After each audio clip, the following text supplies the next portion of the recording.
اعوذ باللہ من الشیطان الرجیم، بسم اللہ الرحمن الرحیم۔ میرے تمام دیکھنے اور سننے والوں کو میری طرف سے السلام علیکم ورحمۃ اللہ وبرکاتہ۔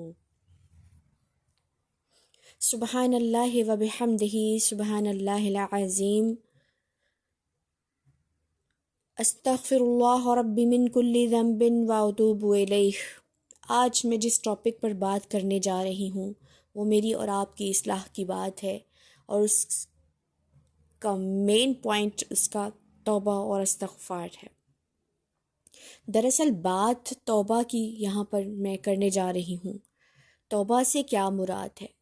توبہ اللہ تعالیٰ کے ساتھ تعلق استوار کرنے، اللہ تعالیٰ کے ساتھ مضبوطی اور اپنے ایمان پر استقامت اور اللہ تعالیٰ کی طرف رجوع اور راغب ہونے کا بہترین ذریعہ ہے۔ جب ہم گناہ کرتے ہیں اور گناہ پر پشیمان ہوتے ہیں، اپنی اصلاح کرتے ہیں اور اپنے اندر سے اس گناہ کو نکال کر جب باہر پھینکنا چاہتے ہیں تو اللہ سے رشتہ ہمارا مضبوط ہو جاتا ہے۔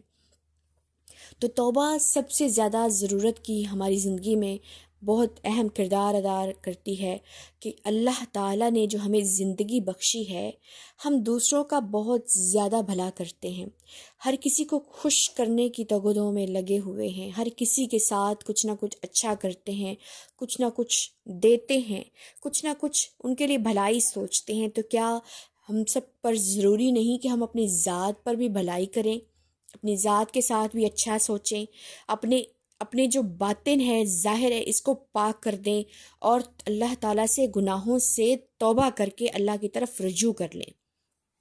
تو سب سے زیادہ ضروری اپنی ذات کی اصلاح کرنا ہے، ایمان پر استقامت حاصل کرنا ہے اور اپنے آپ پر پختگی اور مضبوطی سے اپنے آپ کو سنبھالے رکھنا ہے۔ تو سب سے بڑی بات یہ ہے کہ جو انسان اپنے اندر سے گناہوں کو تلاش کرتا ہے، اپنی ذات کے اندر ڈھونڈتا ہے کہ میں نے یہ آج صبح سے لے کر شام تک یہ گناہ کیے ہیں، کسی کا دل توڑا ہے، کسی کے ساتھ زیادتی کر دی ہے، کسی کا حق مار لیا ہے، کسی کے ساتھ میں نے اس کی دل آزاری کر دی ہے، کوئی گناہ کر کے میں یا اللہ پشیمان ہوں، شرمندہ ہوں۔ تو جب انسان اپنی ذات میں اس گناہ کو ڈھونڈ کر پشیمان ہوتا ہے تو وہ اللہ کی طرف راغب ہوتا ہے، اور جب اللہ کی طرف ہم راغب ہوتے ہیں تو ہم اپنے گناہوں سے توبہ کرنے کی طرف جا رہے ہوتے ہیں۔ تو توبہ ہماری زندگی میں کیوں ضروری ہے، اور ہماری اصلاح کا سب سے بہترین عمل بھی توبہ ہے۔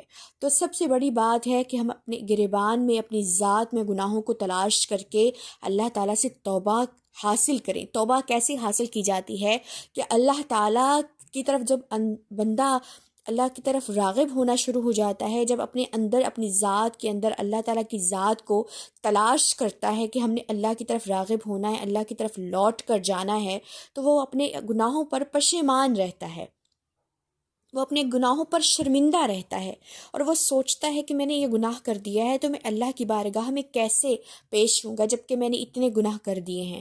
تو جب انسان اتنے گناہ کرتا ہے اور اب اللہ تعالیٰ سے توبہ حاصل کرنا چاہتا ہے تو پھر پہلے اللہ تعالیٰ کے سامنے وہ اپنی شرمندگی کا احساس کرتا ہے، اپنے آپ کو شرمندگی کا احساس دلاتا ہے کہ اللہ مجھ سے گناہ سرزد ہو گیا ہے تو مجھ کو معاف کر دے۔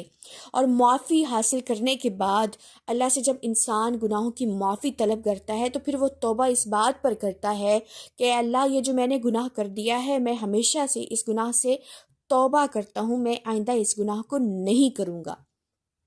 تو یہ توبہ ہوتی ہے۔ جو انسان گناہ کر کے اس پر ڈٹ جاتا ہے، وہ بعد میں توبہ بھی کر لے اور بعد میں گناہ کر کے پھر توبہ کر لے، اللہ اس کے گناہ کو معاف نہیں کرتا، اس کی توبہ قبول نہیں کرتا۔ تو سب سے زیادہ ضروری بات یہ ہے کہ ہم اپنی ذات میں ان گناہوں کو ڈھونڈ کر اللہ سے توبہ کر کے پکی سچی توبہ کر لیں تاکہ ہم سے دوبارہ وہ گناہ سرزد نہ ہو سکے۔ تو اللہ تعالیٰ کی ذات ہمارے وجود میں پوست ہے، ہماری ہر چیز سے واقف ہے، اگلے اور پچھلے معاملات سے اللہ واقف ہے، وہ ہر چیز کو جانتا ہے، وہ سمجھتا ہے ہم کیا کرنے جا رہے ہیں اور ہم سے آگے کیا ہونا ہے، اور ہم نے پلٹ کر، لوٹ کر، مر کر بھی اللہ کی طرف ہی جانا ہے۔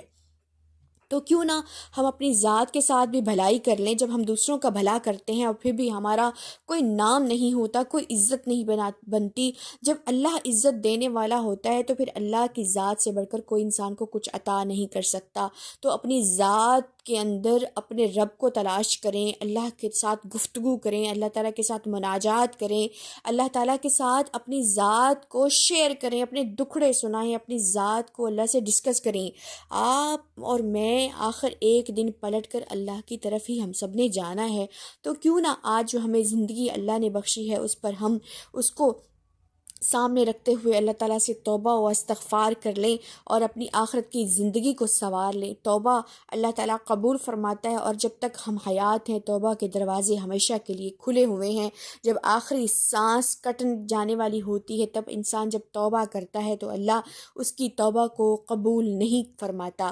تو استغفار کی کثرت جو ہے وہ تمام بیماریوں سے، پریشانیوں سے، تکلیفوں سے نجات عطا کرتی ہے. تو زیادہ سے زیادہ توبہ اور استغفار کریں اور اپنی اصلاح کے لیے اپنے آپ کو جھنجھوڑیں.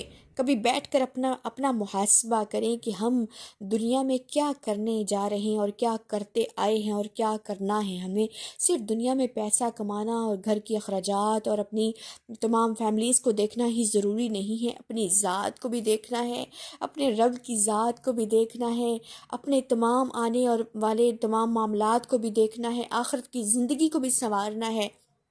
تو اس کے لیے ضروری ہے اللہ تعالیٰ کی ذات کو سامنے رکھتے ہوئے حضور پاک صلی اللہ علیہ وآلہ وسلم کی سیرت طیبہ سے تمام زندگی کے پہلوؤں کو اپنی زندگی میں شامل کر کے ان جیسی زندگی گزارنا بھی ہماری زندگی کا ایک بہت بڑا حصہ اور بہت بڑا اہم کردار ہے.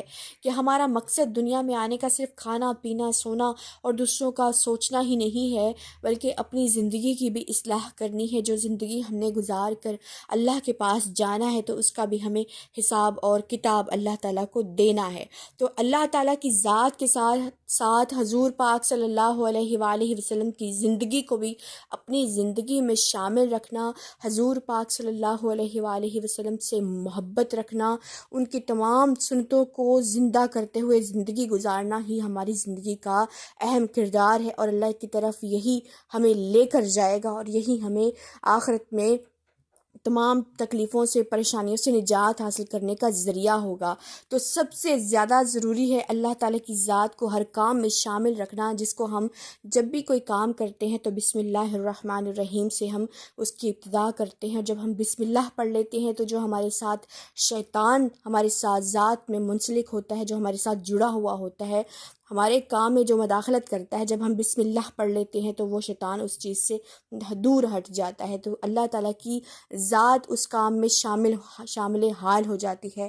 وہ ہماری مدد بھی کرتی ہے، ہماری اصلاح بھی کرتی ہے اور ہماری کامیابی کا ذریعہ بھی بنتی ہے.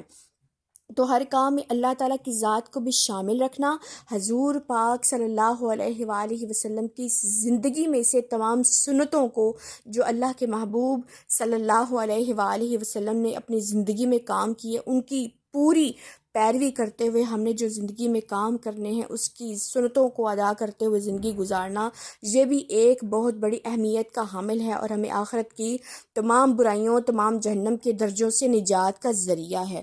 تو اللہ اور اس کے محبوب صلی اللہ علیہ وآلہ وسلم کے ساتھ جڑنا بھی بہت ضروری ہے. جس طرح توبہ و استغفار ضروری ہے، اسی طرح اللہ اور پیارے محبوب صلی اللہ علیہ وآلہ وسلم کے ساتھ رشتہ بھی استوار رکھنا بہت ضروری ہے.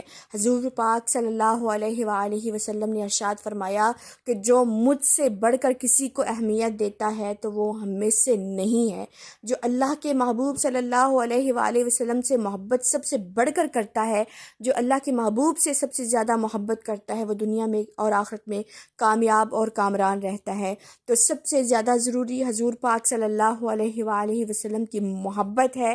اللہ تعالیٰ کی ذات کے ساتھ حضور پاک صلی اللہ علیہ وآلہ وسلم کی محبت بھی ضروری ہے، توبہ اور استغفار بھی ضروری ہے.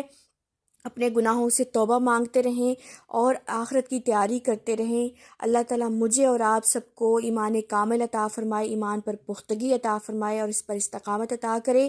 اس ویڈیو کو زیادہ سے زیادہ دوسروں تک شیئر کیجئے، سبسکرائب کیجئے، لائک کیجئے، کمنٹ کیجئے، اور آپ اپنا بھی اس میں حصہ ڈالیے اور میں بھی اپنا کام کر رہی ہوں۔ جزاک اللہ خیر، واحسن الجزاء فی الدنیا والآخرہ۔ آپ سب کی سماعتوں کا شکریہ۔ سلامت رہیں، آمین۔